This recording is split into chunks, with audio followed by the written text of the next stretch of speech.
Hey everyone, and welcome back to the channel. Today we're diving into a topic that's surrounded by a lot of conversation, confusion, and strong opinions. Marijuana. What is it really? What does it do to our bodies and minds? And what's the difference between all the terms we hear, like cannabis, CBD, and THC? Let's clear the air and look at what science tells us. First up, let's get our definitions straight. People often use marijuana and cannabis interchangeably, but they're not exactly the same thing. Think of cannabis as the umbrella term. It refers to the whole plant, Cannabis sativa, and all the products derived from it, its leaves, stems, seeds, you name it. This plant contains over 500 different chemical compounds. One you've probably heard of is cannabidiol or CBD. Now, marijuana specifically refers to the parts of the cannabis plant that contain significant amounts of another chemical, tetrahydrocannabinol, or THC. THC is the main psychoactive compound. It's what produces the high. So a simple way to remember it is, all marijuana is cannabis, but not all cannabis is marijuana, because not all of it has high levels of THC. Marijuana is one of the most widely used substances, especially among young adults. In 2021 alone, over a third of people aged 18 to 25 in the United States reported using it in the past year. That's nearly 12 million people. Despite its popularity, there are still many unknowns. Researchers are working hard to understand all the long-term and short-term effects. So where does marijuana fit in? Is it a hallucinogen? Historically, scientists classified THC as one. However, it's not that simple. Not everyone who uses marijuana experiences hallucinations, and when they do, they're often different from those caused by classic hallucinogens like LSD or psilocybin. This suggests that THC might affect the brain in a unique way. This brings us to medical marijuana. In several states, laws permit its use for medical purposes, mainly to help manage symptoms rather than to cure conditions. Some of the most common uses are for chronic pain relief, especially nerve pain, which might help reduce reliance on opioids. It's also used to relieve nausea from chemotherapy and to stimulate appetite. In some cases, it can help manage symptoms of multiple sclerosis like muscle spasticity. But here's a crucial point. The U.S. Food and Drug Administration, or FDA, classifies marijuana as a Schedule I substance. This classification means it's considered to have no currently accepted medical use and a high potential for misuse. Because of this, doctors can't prescribe marijuana. Instead, in states where it's legal, they can certify its use for certain conditions. It's important to note that the FDA has not approved the marijuana plant for treating any medical conditions. However, it has approved certain purified substances derived from it. For example, there's a prescription medication called Epidiolex, which is a form of cannabidiol used to control seizures in two rare forms of epilepsy.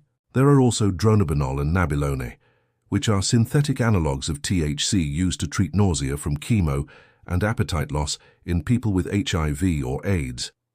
The reason many healthcare providers are cautious is the lack of extensive long-term clinical trials. Now let's talk about the effects. Marijuana affects everyone differently. Your genetics, age, gender, how much and what strength you use, and even how you consume it, smoking, vaping, or edibles, all play a role. The effects you feel one time might not be the same as the next time, or the same as what your friend experiences. Let's break down the short-term effects. When you smoke marijuana, THC enters your bloodstream quickly through your lungs, reaching your brain in minutes. If you eat or drink it, the process is slower, and you usually feel the effects in about 30 minutes to an hour. In the brain, THC mimics a natural chemical called anandamide. It fits into the same receptors and overactivates them, leading to a variety of effects. You might experience altered senses, like seeing colors more vividly or smelling things more intensely. Your sense of time can get distorted.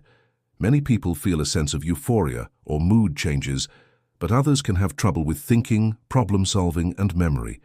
You might feel relaxed and sleepy or dizzy and uncoordinated. Your reaction time slows down, which is why driving under the influence is so dangerous. For some, especially with high doses, it can even trigger a panic attack. In very high doses, marijuana can cause more severe effects like hallucinations, delusions, or even psychosis, particularly if you're regularly using high-potency products. Other common physical effects include a dry mouth, increased heart rate, and of course the munchies or an increased appetite. What about the long-term effects? This is an area where research is still very active. What we know so far is concerning, especially for young people. Using marijuana during adolescence before the brain is fully developed can affect how the brain builds connections for functions like attention, memory, and learning. Some of these effects might be long-lasting or even permanent. When it comes to physical health, smoking anything, including marijuana, is tough on your lungs.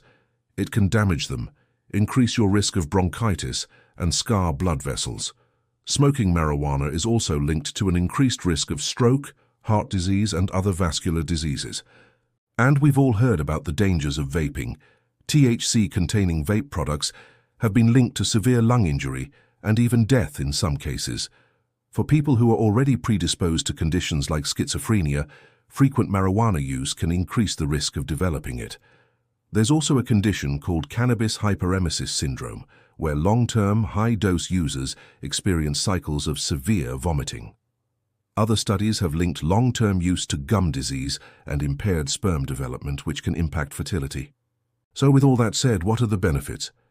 It's tricky because marijuana affects people so differently, and there's a lack of long-term research.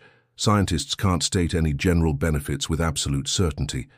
While some individuals report personal benefits for their symptoms, it's not enough to make broad scientific conclusions just yet. This leads us to the risks, which go beyond the health effects we've discussed. Marijuana use is clearly linked to an increased risk of car crashes. For older adults, it's associated with a higher risk of injuries from falls or accidents. There's also the issue of contamination. Some cannabis products can be contaminated with pesticides, microbes, or other harmful substances. Plus, the amount of THC on a label might not be what's actually in the product. Another serious risk is developing cannabis use disorder. This is a type of substance use disorder where a person's use becomes problematic, causing distress or impairing their daily life. About 1 in 10 adult users develop this condition.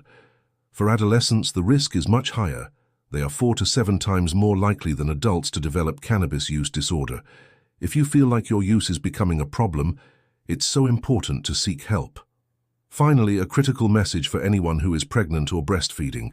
The FDA strongly advises against using marijuana, THC, or even CBD in any form during this time.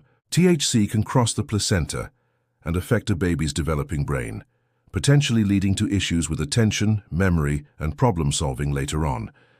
It's also linked to low birth weight and premature birth.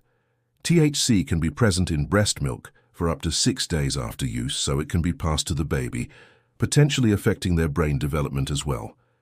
And just like tobacco smoke, marijuana smoke is harmful to be around, so please avoid smoking it near babies or children. To wrap things up, marijuana is a complex substance with a wide range of short-term and long-term effects, many of which we are still trying to fully understand. It's crucial to approach it with caution. If you have questions about medical marijuana, or if you're concerned about your own use, please talk to a healthcare provider. They are there to provide help and guidance without judgment. Thanks for watching and taking the time to learn with us today. If you found this video helpful, please give it a thumbs up. Leave us a comment, share with people who may want to learn about this content, and don't forget to subscribe for more content. Stay safe, and we'll see you in the next one. This content is for informational purposes only and is not a substitute for professional medical advice.